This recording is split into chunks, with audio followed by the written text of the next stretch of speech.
Hello అండి అందరికీ. So మీరు చూస్తున్నారు కదా, తను మా అమ్మ. తన పేరు భాగ్యలక్ష్మి. 49 సంవత్సరాలు.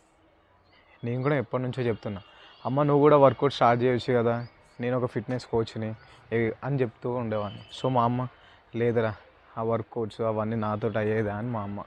లేదమ్మా, ఒక 30 మినిట్స్ టైం ఉందనుకో, నువ్వు వర్కౌట్ చేయొచ్చు అని నేను. సో సర్లే అనేసి మా అమ్మ ఒప్పుకుంది. మా అమ్మ ఇక్కడ ఒప్పుకుంటుందమ్మా, నేనే ఒప్పించా. అంటే ఏంటంటే మన ఇండియన్ పేరెంట్స్ అంత సులభంగా ఒప్పుకోరు కదా, ఆ పని ఉంది ఈ పని ఉందని. సో మీరు మీ పేరెంట్స్ని జస్ట్ మోటివేట్ చేయండి, మమ్మీ వర్కౌట్ చేయండి అనేసి. సో నేను మీకు హెల్ప్ చేస్తాను. రెసిస్టెంట్ బ్యాండ్స్ ఉంటే సరిపోద్ది, ఒక చైర్ ఉన్నా సరిపోద్ది, హోమ్లో ఒక 30 మినిట్స్ ఫ్రీ స్పేస్ ఉన్నా సరిపోద్ది. దీంతో పాటు నేను ఫుడ్ మెయిన్ థింగ్ మావా. ఇప్పుడున్న జనరేషన్కి ఫుడ్ చాలా ఇంపార్టెంట్. సో నేను డైట్ ఫుడ్ని మనం ఎలా తినాలి అంటే ఎలా ప్రిపేర్ చేసుకోవాలని చూపిస్తాను అంతే. సబ్స్క్రైబ్.